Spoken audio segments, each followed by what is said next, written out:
16 दिसंबर 2012 की वो काली रात कोई नहीं भूल पाया, जिसने देश के हर एक कोने में सिहरन पैदा करती थी। जब एक लड़की के साथ चलती बस में गैंगरेप जैसी घिनौनी वारदात को अंजाम दिया गया था। उसके दोषियों को तो 8 साल बाद सजा मिल गई, लेकिन हाथरस की उस निर्भया का क्या, जिसने आज सुबह इलाज के दौरान दम तोड़ दिया। हाथरस के चंदपा क्षेत्र की रहने वाली 19 साल की निर्भया ने दिल्ली के सफदरजंग अस्पताल में इलाज के दौरान मंगलवार सुबह 6 बजे आखिरी सांस ली। उसके दोषियों को आखिर कब और कैसे सजा मिलेगी?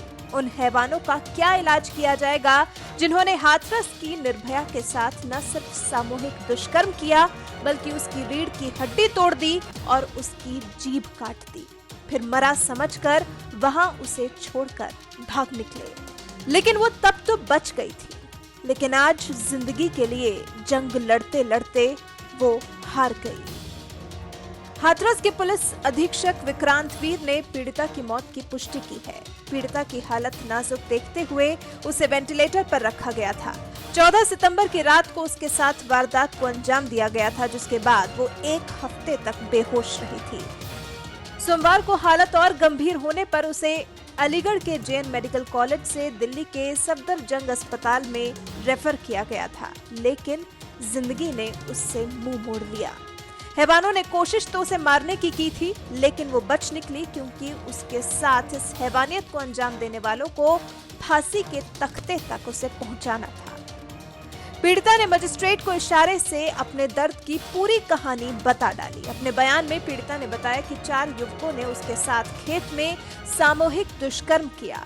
विरोध करने पर उसका गला घोटने की कोशिश की, उसकी रीढ़ की हड्डी तोड़ दी और उसकी जीभ काट दी। पीड़िता ने चारों आरोपियों की पहचान संदीप, रामू, लवकुश और रवि के रूप में की है। पुलिस अधीक्षक ने बताया था कि संदीप को घटना के दिन ही गिरफ्तार कर लिया गया था और बाद में रामू और लवकुश को गिरफ्तार किया गया और आखिर में शनिवार को चौथे आरोपी रवि को भी दबोचकर पुलिस ने जेल भेज दिया। मामले में हाथरस के डीएम प्रवीण कुमार लक्सर का भी बयान सामने आया है। पीड़िता के बयान के आधार पर गैंग रेप की धारा उसमें 376D उसमें बढ़ाई गई और पीड़िता ने जो पहले एक अभियुक्त था, उसके अलावा 3 और अभियुक्त के नाम बताए। उसमें से एक अभियुक्त को 22 को उन्होंने नाम बताए और 23 को हमने एक अभियुक्त को गिरफ्तार किया गया। फिर इसके बाद हमने 25 को दूसरा अभियुक्त गिरफ्तार किया और 26 को तीसरा अभियुक्त गिरफ्तार किया। इस प्रकार चारों अभियुक्त गिरफ्तार करके जेल भेजे जा चुके हैं और 28 तारीख को परिवार से सहमति के उपरांत उसको सफदरजंग हॉस्पिटल दिल्ली रेफर किया गया, जहां पीड़िता की आज सुबह मृत्यु हो गई, जो बड़ी दुख की बात है। पीड़िता को SC एक्ट में 4,12,500 रुपये की धनराशि दी गई थी और आज 5,87,500 रुपये की धनराशि जिला प्रशासन द्वारा और दी जा रही है। इस प्रकार पीड़िता को जो कुल आर्थिक मदद दी जा रही है वो 10 लाख रुपए की हो गई है। इसके अलावा हम इसकी शीघ्र विवेचना कर रहे हैं और फास्ट ट्रैक कोर्ट बना करके दोषियों को शीघ्र सज़ा दिलाई जाएगी। जो जीभ काटने वाली बात है, जैसे पीड़िता का जो गला दबाया गया और गला दबाने के डॉक्टरों के अनुसार जो बताया गया, गला दबाने के दौरान उसकी जीभ बाहर आई और दांतों के बीच में फंसने से उसमें जीभ में चोट आई। वहीं अब इस मुद्दे पर राजनीति भी शुरू हो चुकी है। कांग्रेस की महासचिव प्रियंका गांधी ने गैंगरेप केस को लेकर योगी सरकार को कटघरे में खड़ा किया है। ट्वीट कर कहा है, हाथरस में हैवानियत झेलने वाली दलित बच्ची ने सफदरजंग अस्पताल में दम तोड़ दिया। 2 हफ्ते तक वो अस्पतालों में जिंदगी और मौत से जूझती रही। हाथरस, शाहजहांपुर और गोरखपुर में एक के बाद एक रेप की घटनाओं ने राज्य को हिला दिया है। वहीं अपने अगले ट्वीट में प्रियंका गांधी ने लिखा, यूपी में कानून व्यवस्था हद से ज्यादा बिगड़ चुकी है। महिलाओं की सुरक्षा का नामो निशान नहीं है। अपराधी खुलेआम अपराध कर रहे हैं। इस बच्ची के कातिलों को कड़ी से कड़ी सजा मिलनी चाहिए। योगी आदित्यनाथ, उत्तर प्रदेश की महिलाओं की सुरक्षा के प्रति आप जवाबदेह हैं। वहीं बसपा प्रमुख मायावती ने भी ट्वीट कर कहा है, यूपी के हाथरस में गैंगरेप के बाद दलित पीड़िता की आज हुई मौत की खबर अति दुखद। सरकार पीड़ित परिवार की हर संभव सहायता करे और फास्ट ट्रैक कोर्ट में मुकदमा चलाकर अपराधियों को जल्द सजा सुनिश्चित करे। बीएसपी की ये मांग। वहीं आप नेता संजय सिंह ने भी हाथरस में हुई इस वारदात के लिए योगी सरकार पर हमला बोला है।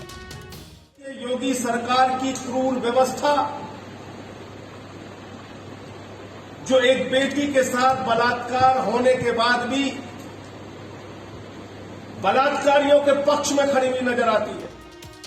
अब देखना होगा कि जिन हैवानों ने एक लड़की के साथ हैवानियत की भी सारी हदों को पार कर डाला, उसे मार डालने की कोशिश की, उनके लिए हमारे देश का कानून आखिर कौन सी सजा मुकर्रर करता है। उम्मीद है कि दिल्ली की निर्भया की तरह हाथरस की निर्भया को भी इंसाफ जरूर मिलेगा। यूपी सरकार के मंत्री सिद्धार्थनाथ सिंह का इस मामले पर क्या कुछ कहना है, आइए सुनते हैं। कि ये घटना दुखद है और जिन लोगों ने ये कार्य करा उनको बख्शा नहीं जाएगा। कानून के तहत उन पे बहुत कठोर से कठोर कार्रवाई होगी। वहीं इस मामले पर महिला आयोग की अध्यक्ष रेखा शर्मा का भी बयान सामने आया है। मैंने ये सुओ मोटो लिया था, जैसे ही घटना सामने आई हमने सुओ मोटो लिया। एक्शन टेकन रिपोर्ट भी पुलिस की उसी टाइम हमने व्हाट्सएप से मंगाई। 4 व्यक्तियों को गिरफ्तार कर लिया गया था, कॉम्पनसेशन भी दिया गया। मैं बात भी नहीं करना चाहती बिकॉज ये बहुत छोटी चीज है। एक व्यक्ति की इतनी बार्बिक तरीके से मृत्यु हो तो कॉम्पनसेशन कहीं काम नहीं आता, लेकिन जो उनके अकॉर्डिंग टू द लॉ है वो कॉम्पनसेशन दिया गया।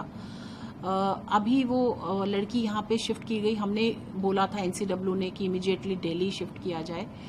शिफ्ट किया गया, लेकिन वो बहुत ज़्यादा क्रिटिकल अवस्था में थी और उसकी मृत्यु हुई। बहुत दर्दनाक है। मेरी मेंबर अभी उसके भाई से मिलने भी जा रही है सफदरजंग हॉस्पिटल में। हम जहां तक होगा, जो हेल्प होगी हम कर पाएंगे, लेकिन ये सब घटना होने के बाद है। घटना होने से पहले एनसीडब्ल्यू रोके हम अवेयरनेस चेंज करने के लिए हम जगह जगह प्रोग्राम कर रहे हैं, हम रीच आउट कर रहे हैं। लोग, लड़कियों को भी लीगल अवेयरनेस, जो उनके राइट्स हैं वो अवेयर करा रहे हैं। लेकिन अकेला एनसीडब्ल्यू पूरे भारत की सोच नहीं बदल सकता। हम सभी को मिलकर, जो आज मैं आप द्वारा भी ये बताना चाहूंगी, जो ट्विटर पर एनसीडब्ल्यू को टैग करके एक गलत सूचना लोगों को दे रहे हैं और इसको एक कास्ट का केस बना रहे हैं, वो बिल्कुल गलत है।